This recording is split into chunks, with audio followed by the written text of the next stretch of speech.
Hey guys, welcome back to another video here on the channel. Today I'm excited to bring you my first hands-on look at a dealership of the all-new 2025 Chevy Equinox here in its most fully equipped RS trim level.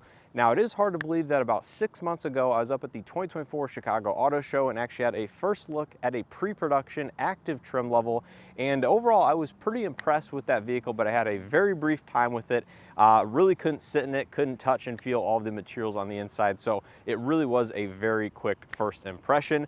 But today I'm excited to get a little bit more hands-on with this vehicle, show you what everything that it has to offer for the over $40,000 price tag as seen here for this particular one. And make sure you guys stay tuned and check out some additional content here if you guys are curious about the 2025 Equinox, because I do have side-by-side trim comparisons already live here on the channel where I run through all of the features and options and the differences between the trim levels. And of course, I will have additional content coming here over the next days and weeks. Now, if you guys have seen some of those videos, then you'll know the Active and the RS are identically equipped in terms of their core features and options for the 2025 model year. So you can equip them identically. They start out with the same base standard equipment. It just boils down to different color combinations as well as the exterior and interior appearance that you prefer between the Active and the RS. Now, obviously the RS seen in today's video is going to be a little bit more sporty aesthetic, more red and gloss black accents versus that of the Active, which hopefully I will have a chance to show you an additional Active video here over the coming weeks as well. But anyways, with all that information in mind, let's not waste your time. Take a look at what the all-new 2025 Equinox RS all-wheel drive has to offer for just over that $40,000 price tag. So the Equinox in front of us is finished in the radiant red tint coat exterior with the RS specific black with contrast stitching leather interior. Now, this exterior color is the sole reason that this particular vehicle is over that $40,000 as equipped, as there are a couple of additional cost paint colors, this red being one of them, as well as of course the iridescent pearl tri-coat. So if you're looking for a fully loaded model, just note that red as well as that pearl white will push it just over that $40,000 as seen here.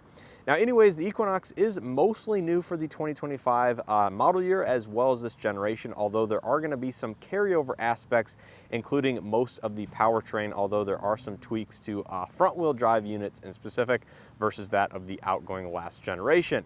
Now, anyways, taking a look at the front end of this Equinox, you can tell it got a much more bold and aggressive styling versus that of the 2024 and previous model years, where it was a little bit more rounded, had just a little bit more smaller aesthetic as a whole, but I really do like what they did with this all-new 2025 model year.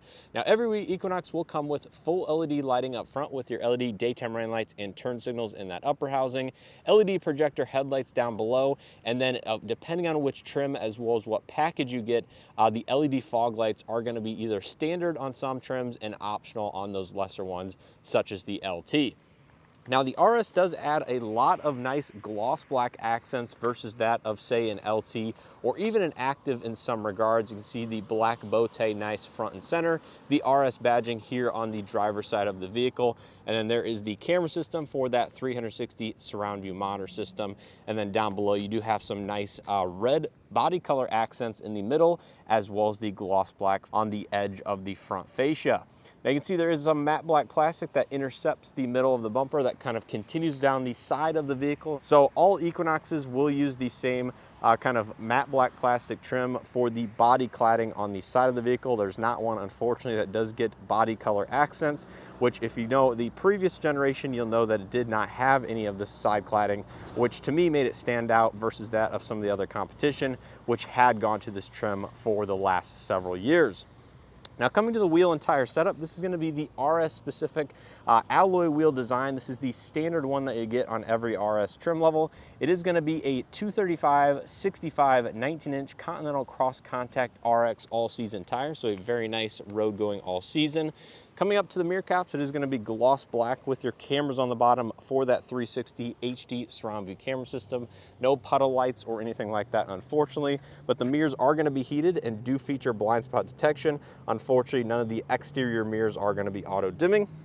You do have proximity entry on both of the two front door handles, so unfortunately not found on the rear doors on this particular vehicle. GM sometimes includes that, sometimes does not. And then here on the side profile, you can see some of those matte black plastic elements on the bottom, the gloss black around the B and some of the C pillar, and then the raised type roof rails up top if you do want to add any additional accessories.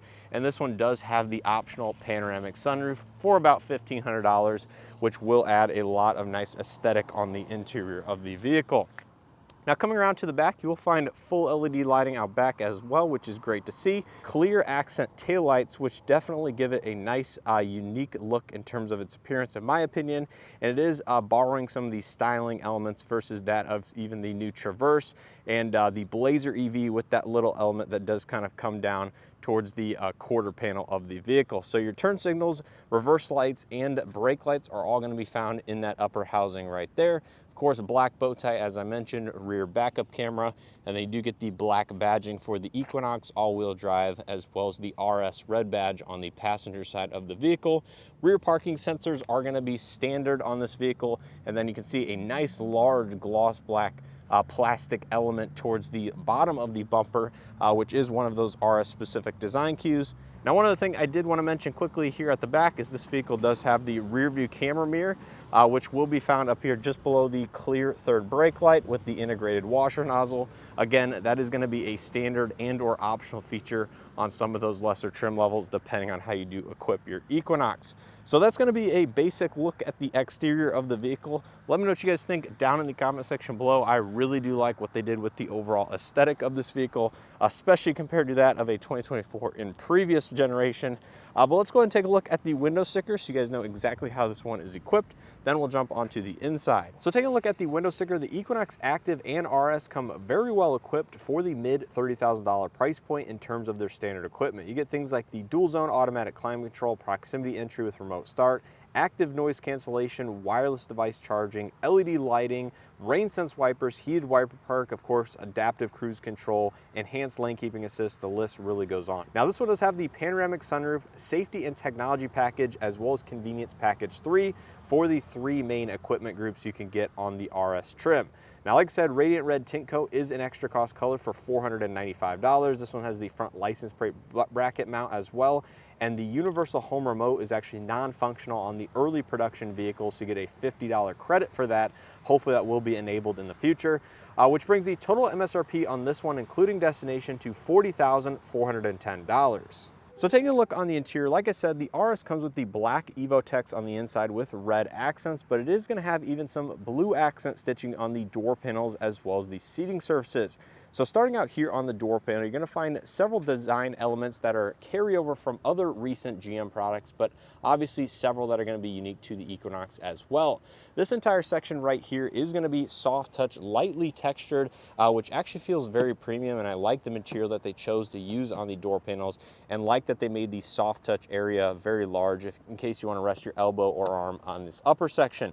There you can see some of the red accents as well as that blue accent stitching, which contrasts very nicely. Gloss black trim that wraps across the door handle pole as well as the window switchgear. You do have power windows, mirrors, and locks, but only the driver's side window is going to be fully automatic up down. The rest of the windows are only going to be automatic down, which is a little bit unfortunate. No power folding mirrors, but it does have memory driver seat, and your lock and unlock buttons are going to be up here next to the chrome accented door handle pole, and your power tailgate button is going to be found a little bit lower on the door panel. And unfortunately, just the standard 6-speaker audio system, as no premium audio system is offered in this generation of Equinox, at least not yet, which is a difference from the previous generation. Coming to the driver's seat is going to be a power driver's seat with 2-way power lumbar. There's going to be the Evotex perforated material with that unique red and blue accents throughout. I think this looks absolutely great, especially towards you get to the top of the seat. You see the headrest comes into play with the blue accent around the RS embossed in the upper section. I think the seats in this particular trim level are one of the highlights for sure. And then of course, turning to the dashboard, you can see an all new design with that new updated steering wheel versus that of the previous generation. So immediately sitting inside the Equinox, you're going to see some very familiar design elements from that of other updated recent GM products, but also several that are unique to the Equinox as well. In front of the driver, you're going to find a very familiar 11-inch fully digital and configurable gauge cluster that is controlled here on the right side of the steering wheel. The graphics are going to be very similar to that of, say, something like the new Traverse, the Blazer EV, etc. And it does have a lot of these same menus and pages that you can configure on those vehicles as well. I do have some videos here on the channel going over digital gauge clusters from GM in a little bit more detail if you guys want to check that out after this one. But pressing this button on the side of the steering wheel will cycle through some of the optional pages. As you can see, you can put the full Google Maps up here on the cluster with that small digital speedometer on the left-hand corner. This is one of the biggest aspects I do like about this technology from GM is I believe Google Maps as well as Apple CarPlay Maps will show up here. And then of course, if you press it one more time, it will bring you to your driver assistance menu with your tachometer and speedometer on the left side, audio on the right side. And then you can do a simplistic design with mostly a clean layout, just your necessary information in the middle. And then pressing it one more time will bring you back to kind of the standard tachometer with your integrated speedometer in the middle. Now coming back to the steering wheel, this is going to be a nice leather-wrapped heated steering wheel as standard on every single Equinox. Now what makes this steering wheel a little bit unique is the red accent stitching as well as the flat bottom design specific to the RS with this, unique dark chrome trim and RS badging at the bottom. On the left side, you have your adaptive cruise control, lane keeping assist, and some of those other collision avoidance settings on the left side. And on the right side, you do have your heated steering wheel, audio multimedia, your digital gauge cluster, as well as your Bluetooth and other, commands for your audio system on this vehicle. On the back side, you do have paddle shifters for the 8-speed automatic transmission. And then just below that, you do have little rockers for the volume on the infotainment system, as well as the tune functionality in terms of your favorites over there. So you can toggle those just like GM has been using for several years on their vehicles. To the left of the steering wheel, you do have the rain sense wipers as well as your high beam assist. And then on the right side, you do have your shift by wire gear selection. So it is now a column mounted gear shifter instead of one down in the center console area, just to give them a little bit more room to customize and utilize the space as they see fit. GM has been rolling this feature out in pretty much all of their newer vehicles, including the Traverse, the Blazer EV, Cadillac Lyriq, etc. So this is pretty much a carryover part from those vehicles. To the left of the steering wheel, you have your electronic parking brake, your all-wheel drive all the time button, automatic vehicle hold, engine stop start on off, as well as your cluster and gauge dimming. Here's your nice, unique vent design. Now, this was first seen, I believe, on the Chevy Trax last year, and this has been carrying over to pretty much most of the newer models as well. You can see all of the nice red accents designs. They have this nice clear gloss red kind of undertone look to it. And overall, I think this vent looks very nice. It's certainly unique to most GM products, but given they are using it across the board, it is kind of getting a little bit diluted, but still is a very neat design. Works pretty well. You turn it to close it off and, rotate it another 9 degrees to open it back up, and it has, full functionality in terms of where you want the airflow going. So lots of adjustability there. Out in front of the driver, you have your LED red lights that flash up on the actual windshield for some of the collision avoidance and other smart driver assistance features there. Coming back to the infotainment system, this is going to be the 11-inch Google integrated wireless Android Auto Apple CarPlay head unit that we have seen in other recent vehicles as well. You do have your dedicated power and volume knob up here on the left side. This does support, like I said, Android Auto, Apple CarPlay, Sirius XM, AM, FM, Bluetooth inputs as well. You have your 360 HD surround view camera system right there, although it doesn't take up the entire screen, which is a little bit of a wasted space. Climate controls are on here, Wi-Fi hotspot, Amazon Alexa integration, and you can, of course, hook up your phone and your Google account to get a little bit more functionality there. I do have videos here on the channel going over this in more detail. AC vents are located just below the screen. Dual zone automatic climate control with heated and ventilated front seats. So great to see here in the Equinox. USB-A and USB-C data inputs down there. Large center cubby here for storage, which is interesting. And then you do have your wireless phone charging pad integrated at a very unique angle and spot. Here's a Pixel 7 Pro. Simply put that down there and you can see it goes pretty far down and will prevent the phone from actually flying forward under, hard acceleration. And it did start charging right away, so it appears to be working just fine. Now, in the center console area, you have pretty much one dial, and that is the mode for the drive mode selection. So when you spin this, it'll come up here on the center infotainment system, and you can see you have 3 drive modes: snow and ice, normal, and off-road mode. and that is pretty much going to be it. There's no sport mode that I can see inside this vehicle. So if you want to drive it in a sporty manner, I guess you do have to leave it in normal mode. But overall, interesting use of graphics as well as the center console design, just given that one button here. But it is very small, but I will say it feels a little bit on the chintzy or cheaper side. So do keep that in mind. Anyways, coming to the proximity key fob, this is going to be the normal one that GM has been using. Remote start, power liftgate, unlock, etc. are going to be found on there. More storage back here beneath the side of the cup holders. Same material as the door panels, which is nice. It's much better than that rough textured in the Colorado Z71. And then inside you'll find a pretty deep storage cubby, but no ports or lights that I can see. And just that small tray for like small change or something to actually remove that if you do like. And then beneath the center console, you do have additional storage space down below, although it is a little bit hard to access and a little bit on the shallow height side of things. But taking a look up top, you do have the black accented headliner with microphones for the active noise cancellation, LED vanity illumination, sunglasses holder found in this vehicle the way it is equipped. That is not found in every Equinox, but nice to see. Panoramic sunroof and shade controls, LED overhead lighting, OnStar SOS, passenger airbag sensor alert, as well as your digital rear camera mirror. That is also going to be auto dimming if you use it as a regular mirror. It does not unfortunately have garage home link, but that is found inside of the center infotainment screen. But like I said, some of those come as non-functional at the start of production. Hopefully that can be enabled via a software update in the future. Taking a look at the panoramic sunroof, it is a good size, much like that of the last generation. Goes pretty much all the way to the seat back of the second row seats. And I will say the one aspect they have that I've kind of complained about or thought that's not the greatest is some of the switch gear that they use for the sunroof up here.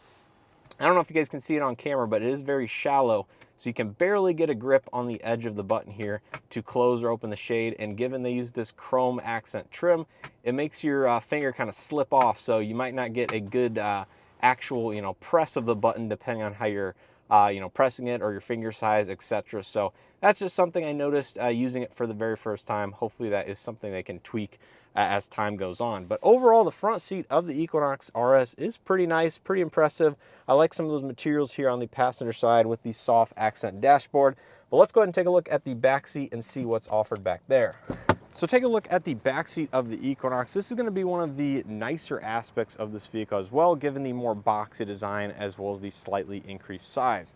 So in terms of materials, all of those appear to follow through from the front, including the same soft touch material throughout. There's your power window switch, chrome accent door handle pull, and a decent amount of lower door storage. Now in terms of the seating materials, those also follow through from the front, including all of the same design, stitching, and elements. So that is great to see as well. And then stepping inside, the step in height and the overall ingress and egress is extremely impressive given this large door opening, the ride height, and just the overall space that is offered in the second row. Out back, you do have rear heated seats, which are going to be 3-stage heated seats, rear AC vents, as well as 2 USB-C charge ports all the way down at the very bottom of the floor. Wish those were up a little bit higher, maybe up in this portion, but they are going to be down there, which is nice to see. Mat pockets on both of the 2 front seats. You do have the center armrest with 2 integrated cup holders, which is actually very plush and very soft to the touch. Now, unfortunately, the seats do fold down at 60-40 split, but they do not recline at all. So they have one fixed position, which is you can see right here, which overall is pretty comfortable. I don't have any complaints with the angle of the seat back. So the fact that they don't recline isn't a huge deal, but the overall comfort in the Equinox is very, very impressive. The seat bottom is extremely plush. The angle of the seat is pretty decent. You have adjustability via the headrests. And in terms of legroom, I think this is very, very good. This is a little bit farther back than my normal driving position, but I still have like 4 or 5 inches of legroom, plenty of footroom down below. And like I said, headroom is not going to be an issue either with or without the panoramic sunroof. You have LED lighting on both of the sides of the interior. And overall, I think GM definitely upgraded the overall material usage throughout the interior versus that of the last generation. Although there are still a few bits here and there that definitely show a little bit of cost cutting or cheap, but no complaints for the most part, like the soft touch materials, and I think the seats are definitely going to be a highlight. Now taking a look at the cargo area behind the second row seats, of course, there is that hands-free power liftgate. And behind the second row, you're gonna have a very impressive amount of cargo area, either with them folded up or with them folded down. Now, one aspect I do like is you have LED lighting on both the left and right hand side, although they are not in the same position. So if you have a little bit of symmetry or OCD about that, don't pay too close of attention. But you do have a 12-volt outlet back here, a good amount of storage beneath the floor, which the Equinox has always been very good at. So you have a large cubby right there with your temporary spare tire beneath that, which is relatively easy to access. Some tie down points for the accessories, as well as the retractable cargo cover back here. And like I said, these seats do fold down via these levers on the left and right hand side for a pretty impressive amount of cargo volume. So I think that is definitely one of the strong suits of this vehicle in the compact SUV class. And then finally, wrapping it up here on the passenger front seat, materials obviously are going to be the same as the driver's side. And one of the aspects I also do like is you get the same exact power adjustments via that convenience package 3 with the two-way power lumbar for the passenger seat, as well as, the height, the recline, everything like that. And then there is going to be a better look at the dashboard with that soft touch, the black into red accents, which is a great transitionary period, kind of matches the vents over here. And then you do have the glove box, which is going to be damped. Unfortunately, does not appear to have any illumination, but is going to be a decent usable size. There's a better look at that storage beneath the center console. And overall, I think the interior of this generation Equinox is a pretty good hit for GM. I do like everything they did for that roughly $40,000 price point. But let's go ahead and pop the hood, see what powers this particular vehicle, and then go ahead and wrap up this video. Now, under the hood of every Equinox, you're going to find the same 1.5 liter turbocharged four-cylinder paired to either a CVT for front-wheel drive models or an 8-speed automatic for all-wheel drive models. Now, power output varies depending on which transmission and drive type you get.